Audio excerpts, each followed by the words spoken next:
Saudações, Vigia das Pessoas. Estamos vendo a série Primavera com Josué e Caleb. Esta série tem por objetivo estudar a Bíblia diariamente. O canal Vigia das Pessoas é especializado em Bíblia. Sim, a Bíblia inteira comentada em um ano. Tá aí, mais de 1000 vídeos. Junte-se a nós nessa luta diária de fazer o mundo conhecer a verdade do texto bíblico, a verdade revelada de Gênesis a Apocalipse. A Bíblia inteira comentada de modo muito simples, como simples eu sou, mas de maneira bem assertiva. Depois que comentamos a Bíblia inteira, nós decidimos continuar o estudo diário, o estudo regular, e a gente usa esse guia aqui, ó, conhecido por muitos como Lição da Escola Sabatina. A lição da Escola Sabatina é o estudo bíblico dirigido da Bíblia. Acontece semanalmente, todo sábado, em todas as igrejas adventistas do sétimo dia, ao redor do mundo. E a Escola Sabatina é uma escola que incentiva o aprimoramento bíblico, inclusive com os nossos recursos. Cada trimestre, esse é o trimestre da primavera que estamos estudando Josué, cada trimestre a lição recolhe mundialmente uma oferta destinada à construção de escolas, igrejas, casas, projetos variados. Nesse trimestre, a divisão da igreja, porque a igreja é repartida em várias grandes divisões. Então, nesse trimestre, as ofertas vão contemplar projetos aqui na nossa divisão, a divisão sul-americana da Igreja Adventista do Sétimo Dia. Então serão 3 projetos, 2 no Chile, um na capital e outro lá mais no interior, e um aqui no Brasil. No Brasil vai ser construída uma igreja no Instituto Adventista Pernambucano de Ensino, IAP, que é em Sairé, Pernambuco. Legal, né? Teve uma vez que a nossa escola foi contemplada aqui, aqui na Granja Viana. Antigamente era um centro de treinamento. Então a igreja usava como um centro de treinamento em saúde para a comunidade. E hoje é o Colégio Adventista da Granja Viana. Sim, nós também fomos contemplados com essa oferta mundial. O outro projeto é fazer um dormitório e fazer um centro de treinamento, tá vendo como tinha aqui, missionário na Universidade Adventista do Chile, em Chilã. O segundo é construir 100 salas de escola sabatina para crianças em igrejas de regiões especiais da missão no Chile. 100 salas de estudos bíblicos semanais. Olha que legal! Nós tivemos aqui, eu fundei aqui, uma sala de estudo bíblico semanal. Eu chamei Sala da Arte, Casa da Arte. Funcionou mais ou menos por um ano, mas depois, por estar na pandemia, nós resolvemos encerrar as atividades. Aí criamos essa sala virtual aqui. Essa sala você é bem-vindo, o custo é quase zero e o estudo é o mesmo. A gente estuda a palavra do Senhor usando esse guia de estudo aqui, não é? Ah, mas eu quero a Bíblia crua, comentada. Tá aí. Do vídeo 1 ao milésimo, é a Bíblia comentada capítulo por capítulo. Ah, mas eu quero ouvir a Bíblia na voz de um profissional. Vai aí. A Bíblia Sagrada comentada pelo impagável Cid Moreira. Foi inspirado nele que eu fiz esses comentários da Bíblia. Tá bom? Muito bem, nós estamos estudando, finalizando a lição 5. Deus luta por seu povo. Essa lição está sendo estudada hoje em todas as igrejas adventistas do sétimo dia. Nós já falamos sobre o verso que diz o seguinte: e de uma vez tomou Josué todos esses reis e as suas terras, porquanto o Senhor, Deus de Israel, pelejava por Israel. Josué capítulo 10, verso 22. Nós falamos na semana passada e nessa sobre as guerras de Israel contra os cananeus. Então, na verdade, é uma guerra muito maior. Era uma guerra de Deus, o Deus verdadeiro do céu e da terra, o grande Criador, o vigia das pessoas, o grande Pantocrator, contra os deuses de pau, pedra, madeira e cimento. Então nós falamos sobre a iniquidade dos cananeus. Era um povo perdido. Era um povo terrível, terrível, terrível, terrível. Um povo que não poderia viver. Não é nem que não merecia. Ninguém merece. Mas é um povo que não pode continuar existindo. Entende? Então hoje seria o quê? Seriam os terroristas, os narcotraficantes, sabe? Pessoas que não dá pena de ver morrendo. Não. Nós não podemos fazer minuto de silêncio porque a polícia foi lá no Rio e matou,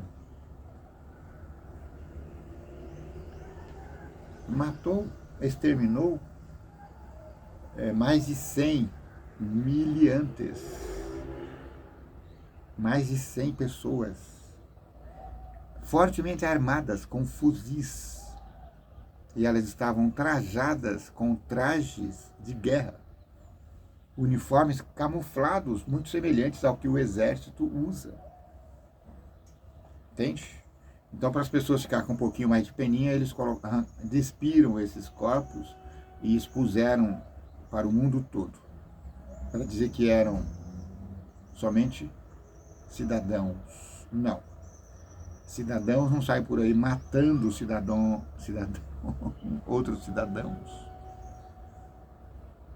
Cidadãos não matam a população indefesa e desarmada. O governo federal fez uma grande campanha de desarmamento e hoje a população está desarmada. Mas os criminosos estão fortemente armados, com fuzis, inclusive drones. Eles usavam drones para atacar a polícia. Inclusive, 4 desses grandes heróis tombaram nessa luta. Então devemos fazer minuto de silêncio, sim, pelos bravos policiais que tombaram nessa campanha. Então Deus é o juiz supremo. Deus retoma o que é seu, não é? Nós vemos na terça-feira que Deus fez uma desapropriação e não uma aniquilação. Na verdade, se os povos, como o povo de Jericó, por exemplo, se Jericó tivesse aberto os portões e cedido docilmente, não haveria guerra. Então todos seriam poupados. Mas como eles empunharam em armas para lutar, todos pereceram, com exceção da família de Raabe. Então, quarta-feira, dia 29, vamos rever aqui o livre-arbítrio. Leia então Deuteronômio capítulo 20, verso 10, capítulo 15, capítulo 20, verso 10, verso 15 ao 18, capítulo 13, verso 12 ao 18, e Josué 10, 40, e responda: como a lei sobre a guerra e os procedimentos contra as cidades idólatras em Israel, apresentados em Deuteronômio, nos ajudam a entender os limites da destruição na guerra em que os israelitas estavam envolvidos. Aí o autor, que é o Mojiara, deixa eu ver aqui o nome do homem direitinho. Eu gosto de falar o nome do autor porque é uma pessoa. Não, esse texto não caiu aqui misteriosamente. Foi o Barna Magyarose que escreveu. E ele escreve: o texto hebraico usa um termo para descrever a destruição de pessoas na guerra, herem. Essa palavra se refere ao que é condenado, amaldiçoado ou entregue à destruição.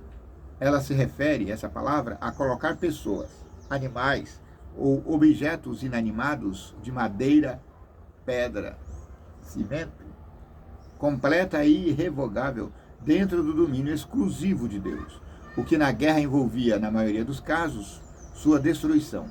Precisamos entender o conceito e a prática do herem como eliminação de um povo no contexto de guerra, à luz do conflito de Deus com as forças do mal, onde seu caráter e reputação estão em jogo. Então, esses grupos de narcotraficantes, terroristas, eles precisam ser eliminados, não pela força do ódio. Não, Deus ama a todos, claro, mas precisam ser eliminados pelo poder destrutivo que eles têm contra o cidadão comum. Então o Estado se arma e combate esses grupos numa guerra, numa verdadeira guerra. A denominação é guerra mesmo. Guerra do Estado contra esses estados paralelos, porque esses grupos, eles tomam regiões geográficas e ali eles impõem as suas leis, inclusive pena de morte cruel contra pessoas comuns. A prática da destruição total, herem, descreve o justo juízo de Deus contra o pecado e o mal. O Senhor delegou a execução da parte de seu juízo à sua nação escolhida, o antigo Israel. Hoje, essa parte de destruição, ela é delegada por Deus às autoridades. Sim, o Estado, ele tem obrigação de impor a paz no seu território, ainda que isso tenha que ser por força. Sim, você falar para o bandido depor a sua arma, por favor, devolva a sua arma, que nós temos postos de arrecadação de armas. Isso foi criado lá pelos anos 2000 e pouco. Postos de arrecadação. Só que o bandido não vai lá devolver a arma. Quem foi devolver foram as pessoas de bem. Contra os bandidos, o Estado precisa usar sua força e ir lá e tomar. E se houver resistência, não tem outro jeito. Tem que eliminar esse elemento. Das duas, uma, ou o policial elimina esse elemento, ou é eliminado por eles, como aconteceu. Entende? A entrega à destruição estava sob seu rígido controle teocrático, limitada a certo período da história, a conquista de Canaã, e a uma área geográfica definida, a antiga Canaã. As pessoas entregues à destruição foram aquelas que se rebelaram contra os propósitos de Deus e os desafiaram. Então, esse estado paralelo é um desafio aos propósitos de Deus, que é o quê? A paz. O Estado precisa promulgar a paz. Então, esses estados guerrilheiros, essas guerrilhas, elas lutam contra a paz, impondo a sua força e a sua lei. Tem até o código, né, deles. Inclusive, alguns criminosos são bem sensatos. Então, quando se vai para um tribunal, eles falam, não, você cometeu esse erro, esse erro, esse erro. E às vezes até são justos no, no veredito, não é? Então, se eles entenderam que a pessoa é inocente, tudo bem, está inocentado. Mas muitas vezes eles entendem que as pessoas são culpadas, não é? E exterminam pessoas por crimes que eles acham que é. Crimes da cabeça deles. E aí eles colocam as pessoas no micro-ondas. Viu falar nisso? Pois é. Eu fiquei horrorizado quando descobri o que era micro-ondas. Horrível. Aquele repórter famoso, Tim Lopes, parece que ele pereceu, né, num desses eventos. Pesquisa aí, eu não vou falar o que é isso, mas é uma morte cruel. Então, essas pessoas estão desafiando a Deus e o Estado. Então, essas pessoas rejeitam todo tipo de arrependimento.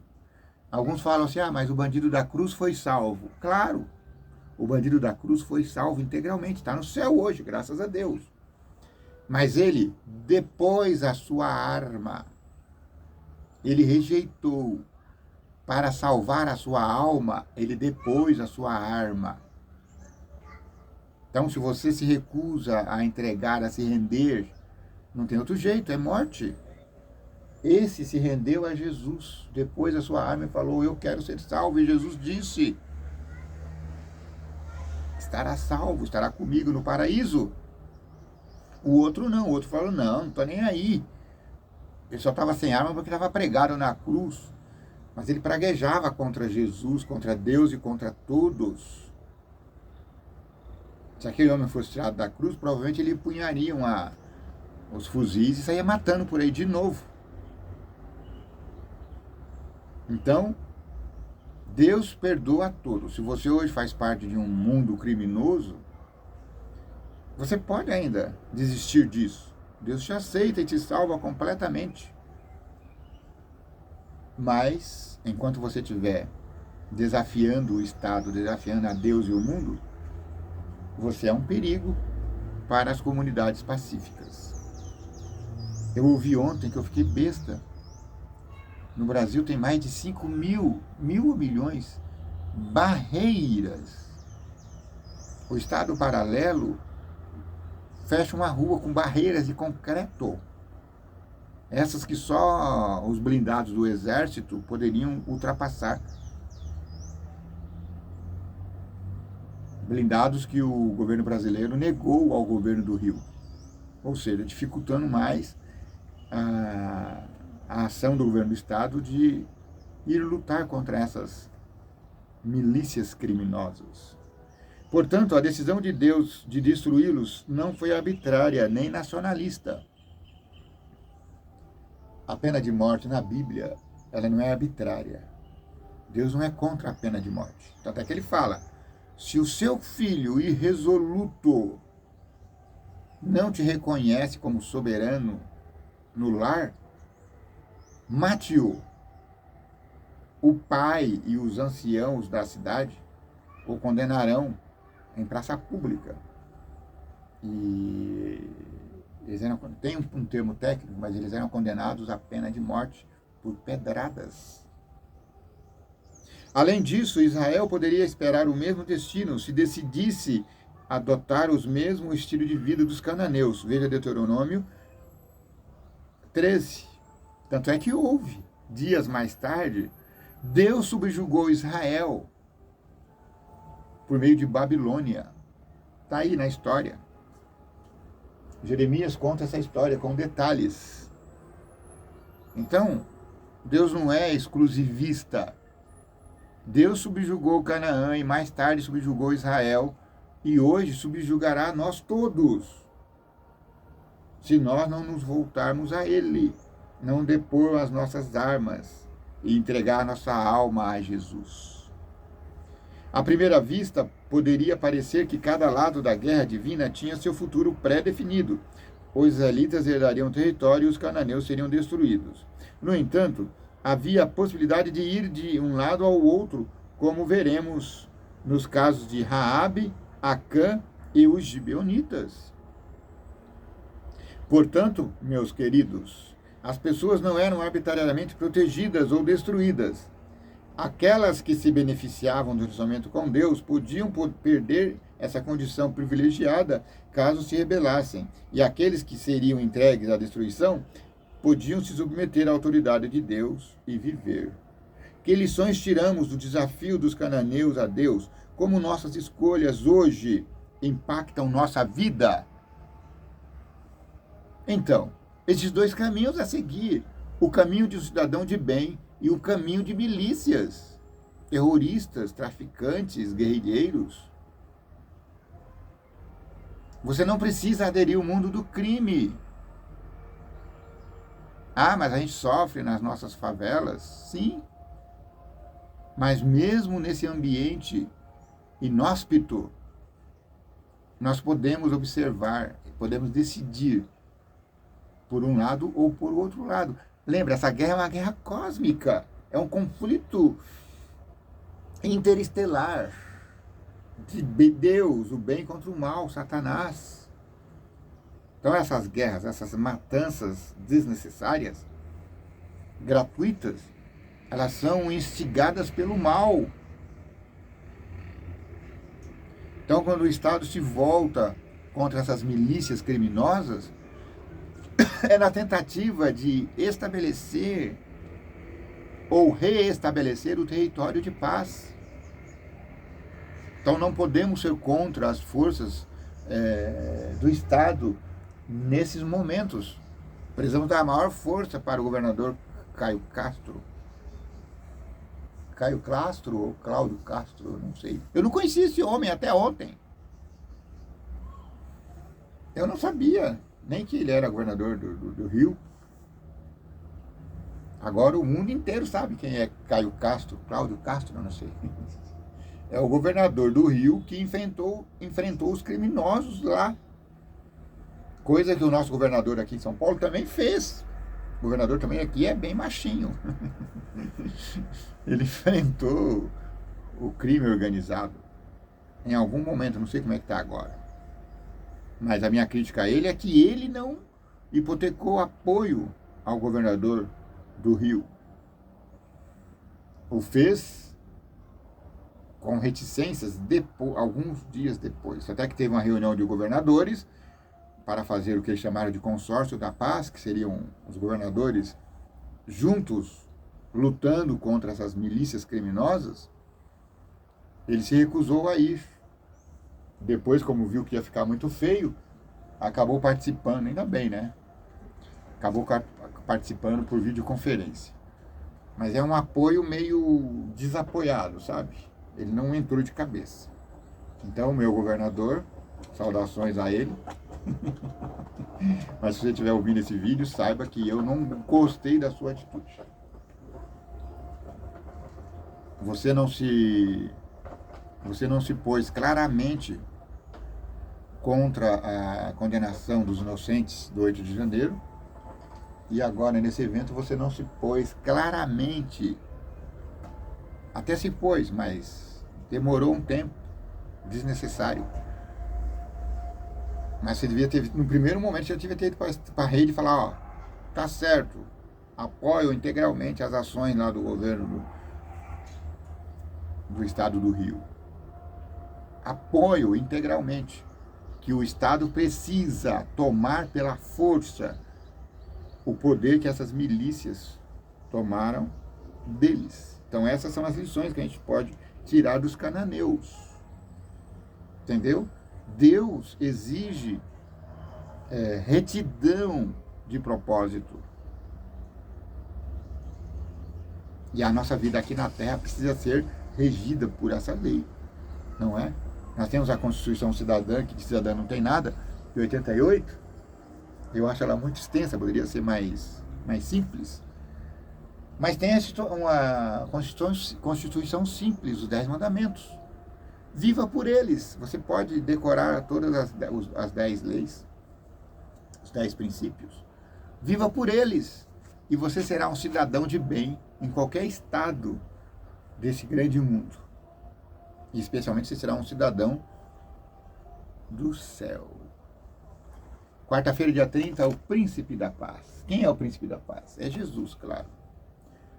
Como os textos seguintes descrevem o futuro que Deus havia planejado para seu povo, leia lá Isaías 9:6, Isaías 11, 1 a 5, Isaías 60, 17, Oséias 2, 18 e Miqueias 4, 3. Desculpa, leia lá o texto e volta aqui. Vamos ver o comentário do Maiarose. Embora o foco principal da lição dessa semana seja as guerras do Antigo Testamento, ordenadas e conduzidas por Deus, precisamos mencionar a presença de outro tema igualmente significativo dos escritos proféticos do Antigo Testamento: o futuro de paz na era messiânica. O Messias é descrito como o príncipe da paz, Isaías 9:6. Quem é esse Messias? Jesus Cristo. Esse Messias irá inaugurar um reino dominado pela paz, onde o leão e o cordeiro pastarão juntos, Isaías 11, 1 a 8, no qual não haverá mal nem dano, Isaías 11, 9, e onde a paz reinará, Isaías 60, 17, e fluirá como um rio, Isaías 66, 12.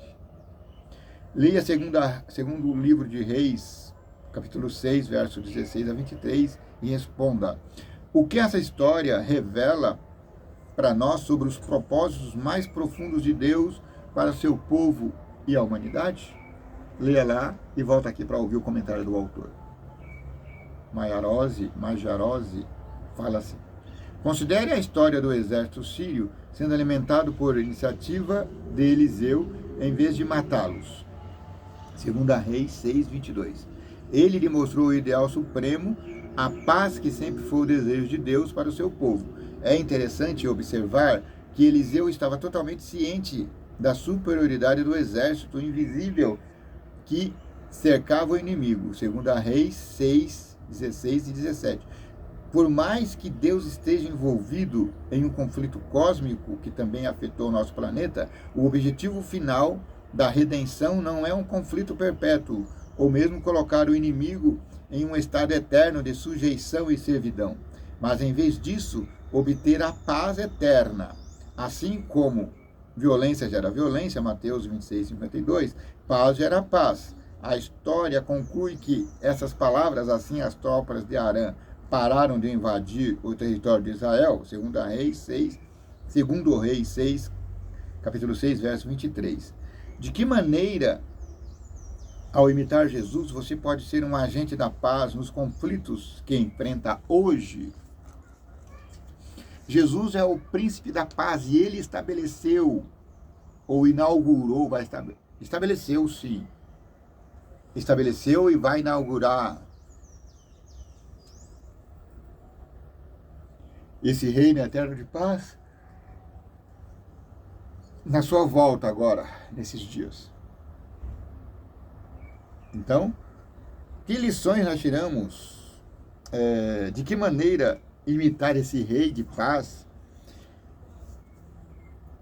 pode nos tornar agentes da paz? Vivendo de modo acertado, seguindo os modos que Jesus nos mostrou, que resumidos são os 10 mandamentos, que resumido ainda é amar a Deus sobre tudo, amar ao seu irmão como a você mesmo. Entende? Amar é trabalhar por eles.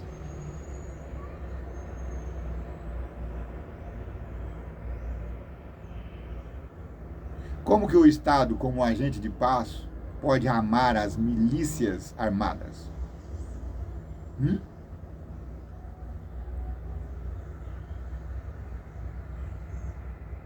Como? Impondo leis que impeçam pessoas de aderirem a esses movimentos armados. Então o Estado precisa impor a sua força, declarando guerra contra esses narcotraficantes que dominam de norte a sul do país. Como eu, como pessoa, posso ajudar? Conversando com meus filhos. Filho, não vá por esse caminho. É errado. Ah, pai, mas lá eu ganho bem. Lá o salário é melhor. Não. O salário do pecado no fim é a morte. Aqueles 100 combatentes que acharam a morte ali, eles estavam combatendo em milícias erradas. Se você tiver que se arregimentar em algum exército, você precisa se arregimentar no exército do Estado, que vai combater essas milícias. Ah, mas tem coisa errada também no exército do Estado? Tem. Por isso que é complicado. Mas se você não se alista na polícia militar e se alista nesse exército, desses partidos aí de comando, de controle paraestatal, você está claramente se voltando contra Deus. Porque a obrigação do Estado é impor uma paz que permita que todos possam viver livres. Então, o príncipe da paz é Jesus. Considere estar do lado de Jesus Cristo, o único promulgador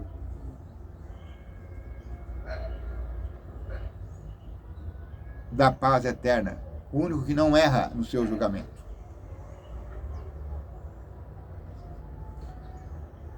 Diz Ellen White em um livro chamado Patriarcas e Profetas, página 428 até 430, falando sobre as muralhas de Jericó. Deus é tardio para se irar. O Senhor deu às nações ímpias um tempo de graça para que pudessem se familiarizar com ele e com seu caráter. A condenação deles foi de acordo com a luz dada, pelo fato de haverem recusado receber essa luz e por terem escolhido seguir seus próprios caminhos em vez dos caminhos de Deus. Todo mundo que se arregimenta nessas milícias sabem que estão tomando um caminho errado, que mais cedo ou mais tarde vão acabar se dando mal. O Senhor deu a razão pela qual não desapossou imediatamente os cananeus, é que a medida da iniquidade dos amorreus ainda não havia se enchido. Através de sua iniquidade, eles estavam gradualmente chegando a um ponto em que a longanimidade de Deus não mais poderia ser exercida. O mundo está abusando da longanimidade de Deus. Vai chegar uma hora que Deus vai falar basta. Até que esse ponto fosse alcançado e a medida da iniquidade deles estivesse completa, a vingança de Deus seria adiada. Todas as nações tiveram um período de oportunidade. Aquelas que invalidariam a lei de Deus avançariam de um estágio de impiedade para outro. Então, invalidar os 10 mandamentos é se colocar num mundo de rebelião contra Deus. Os filhos de Deus herdariam o espírito, os filhos dessas pessoas rebeldes herdariam seu espírito rebelde e fariam pior do que eles ainda haviam feito. Até que a ira de Deus caísse sobre eles. A punição não foi menor por ter sido adiada. Então vamos considerar juntos. Deus é nosso juiz pessoal, bem como o juiz supremo do universo. O que isso significa? O fato de Deus ser o juiz é fundamental para o evangelho e para a nossa salvação? Sim. Isso é importante saber que Deus é nosso juiz pessoal. Ele nos julga como pessoa. E também é juiz do universo. Ele nos julga como povo, como nação, como bairro, como cidade, como mundo. Ele é o juiz fundamental do evangelho. E isso é importante você saber, que a sua salvação está atrelada a isso. A sua aceitação do príncipe da paz, Jesus Cristo. A história dos cananeus nos ajuda a compreender a paciência e a justiça de Deus, como refletir o caráter de Deus de maneira na maneira de lidar com os outros. Como é que a gente vai refletir Deus lidando com os outros? Nesse caso desse evento aí do Rio de Janeiro. Nós precisamos mostrar para as pessoas que essas pessoas elas se voltaram claramente contra a paz e a ordem. Nós temos que ver claramente quem está do lado certo e do lado errado. Por isso não dá para titubear. Eu vou ver quem é que está certo e quem está errado. Nesse caso fica claro. O Estado está certo. E os milicianos estão errados. Estão errados porque eles querem impor a sua autogestão num território que não é deles. Num território que é do Estado. É do Estado brasileiro. Então as leis que têm que reger todo o ambiente nacional é o Estado brasileiro. Então não pode ter uma lei paralela decidindo quem morre e quem vive. Por que Deus respeita a nossa liberdade de escolha? E qual é a relação entre amor livre e livre-arbítrio? Deus respeita. O ladrão da cruz foi livre para fazer parte da rebelião contra Deus. Por quê? E ele estava certo na sua luta. Ele queria que o Estado de Israel se voltasse contra Roma e subjugasse os romanos pela arma. Mas o Estado estabelecido era Roma. Roma tomou toda aquela região pela força da guerra, utilizando as leis de guerra. Jesus poderia ter feito isso também. Ter feito uma guerra aberta contra Roma. E provavelmente Jesus ganharia o território de Israel. Mas Jesus lutou por mais que isso. Ele não queria a Pax Romana. Ele queria a paz divina. E aí, ele conclama a cada pessoa individualmente, aí entra o livre-arbítrio, a decidir que caminho quer seguir. Embora o Antigo Testamento contenha a história de guerra, ele prevê um futuro de paz. Qual é o papel dos cristãos na promoção da paz? O papel é isso. Viver vida reta e orientar todos a fazer o mesmo. O que é vida reta? Em resumo, são os 10 mandamentos de Deus. Muito obrigado pela fineza da sua companhia. O canal Vigia das Pessoas agradece a sua inscrição. Agradecemos o seu gostei ou não gostei pro YouTube, ó. Tanto faz, se você gostou ou não. O importante é que você se manifestou. O canal Vigia das Pessoas agradece o seu compartilhamento.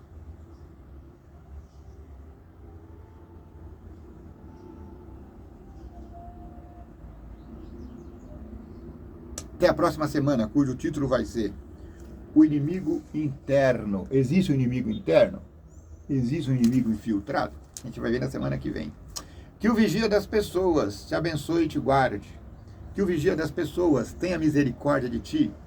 Que o Vigia das Pessoas faça resplandecer o teu rosto sobre ti. Que o Vigia das Pessoas te dê paz.